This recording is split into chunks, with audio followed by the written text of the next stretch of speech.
For the past 4 years, I've made over $100,000 per year in just affiliate sales revenue. And people think that you have to be a sleazy influencer, you have to do lifestyle content, you have to be good at hair and makeup.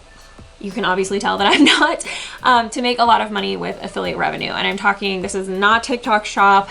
This is not skeevy influencer stuff. I have this all integrated into my art and design education business. So I teach people how to be wedding invitation designers. That's so niche, and yet I still make $100,000 just in affiliate revenue. So I'm gonna give you 4 types of affiliate content that you can create to start making more money with affiliate revenue. The first one might seem really simple. You're probably sleeping on it, but the last 3 you probably haven't thought of before. A lot of times I think people overcomplicate this, or they think you have to be a certain type of personality on the internet to make real money with affiliates.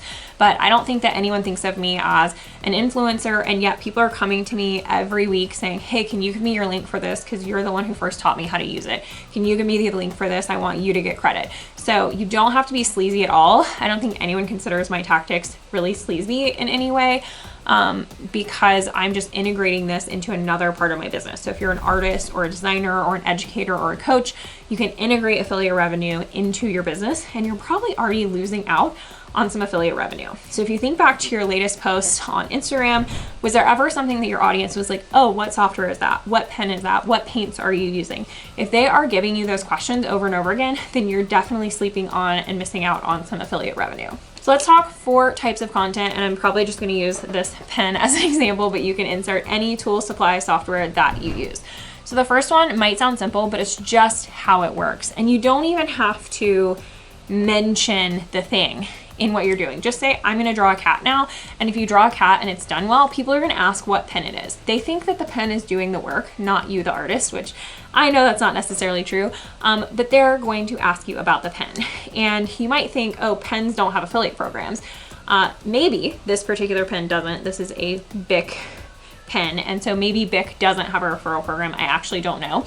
But even if they don't, this pen is sold on Amazon, and this pen might be sold through something like Blick Art Materials, both of which have affiliate programs. So even if you can't get a referral program directly from the brand, you can probably find that product on a different marketplace that does have a referral program. And a cool thing about affiliate marketing is if you can get someone to click your link, even if they buy something different that's not what you sent them for, you often get credit for sending that client. So on my Amazon shop, I have only like invitation supplies, and yet sometimes I get payments for avocados or cashews or something, and I'm not talking about that stuff at all. So if you can just get someone to click your link because they're interested in looking at the pen you're using, which you didn't even mention specifically in your post, but it got people excited about the pen because they saw you do something cool with it, then you're probably going to make money even if they buy something different. So start with just how it works. If you're new to affiliate marketing, just start with 10 different posts about how this works, what cool things you can do with it, what different types of techniques you can do with it, and why you like this pen compared to any others. So similarly, number 2 is comparing and contrasting content. And this is something I don't see enough in the affiliate space.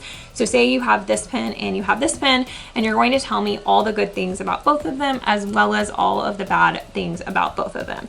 Every type of pen or whatever material you're using has a project that it's going to be really good for, or a type of person it's going to be really good for, and it's also going to have a project or a type of person that it's not as good for. But if you're an affiliate for both of them, then when you compare and contrast, you win either way. So you'll say, oh, you could really like this pen if you're left-handed, you would really prefer this pen if you're right-handed. Left-handed people are going to buy this one, right-handed people are going to buy this one, and you are going to get paid either way.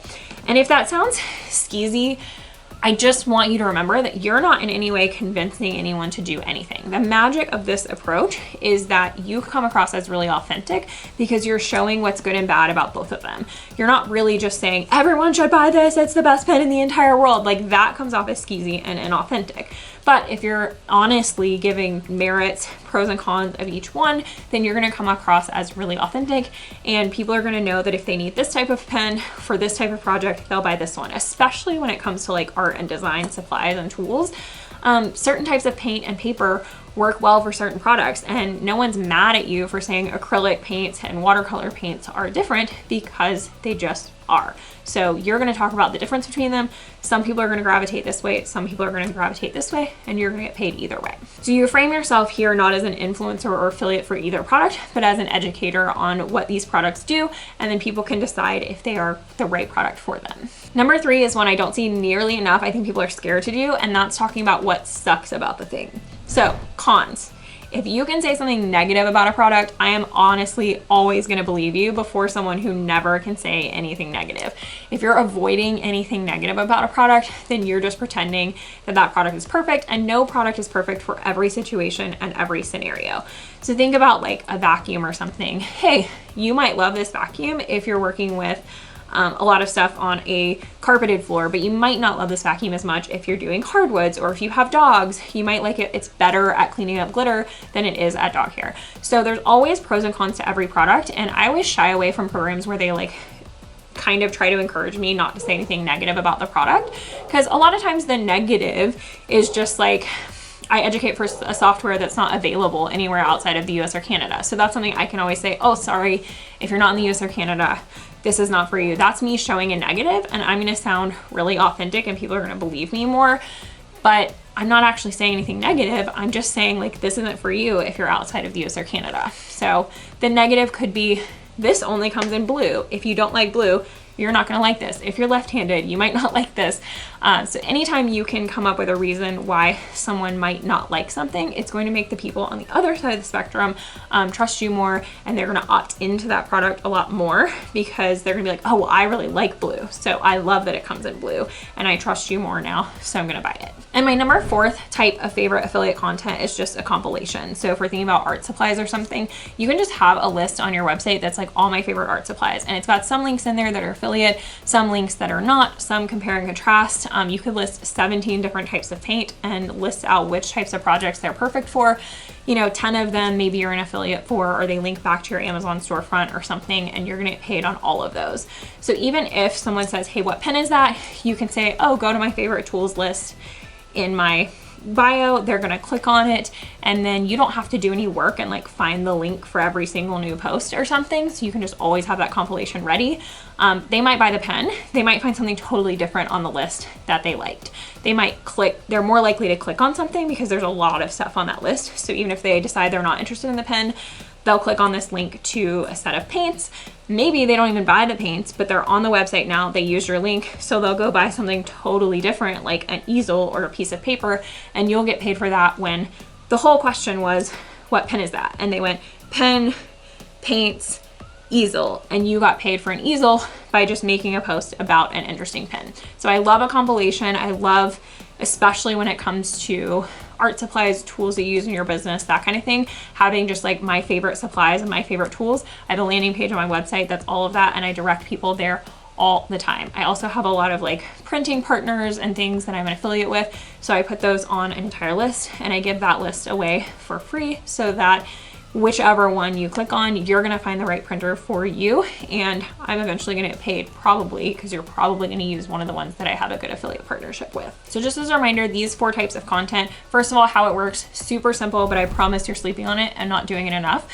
In that case, you don't even really have to mention or sell the product a lot. Second is compare and contrasting similar products, especially if you're an affiliate for both of them. It still works just fine if you're an affiliate for just one of them too. The third is saying what's negative about a product, like don't buy this product if you XYZ, or reasons you might not like this product. It's going to get people to trust you, and all of the people on the opposite side of the spectrum will opt in even harder. And number 4th is a compilation, just having a bunch of affiliate links in the same place. Most likely someone's going to be interested in something that you're offering, especially if you offer photo examples of what you made with these supplies, examples of why you like these tools, how they helped out your business, whatever it is that you are referencing. If you can provide a little bit of insight, they're going to get really excited, click on something, and maybe you don't get paid for the thing you directed them there for in the first place, but you're going to get paid for something. One of the biggest mistakes that I see people making when it comes to affiliate marketing is just not tracking their results. They just are like, oh, this is a little lucky money that comes in every now and again. But if you want to make reliable income, like 100K every single year consistently from affiliate income, then you have to be tracking your results. So I have a full class called Clicks to Cash, where I give you all of my affiliate secrets. We'll have all the things that you need to know to create the best affiliate programs and partnerships, to find the ones that are going to work the most for you, to understand your audience and what they want from you, to batch content and create evergreen content using SEO so that you don't have to keep creating content.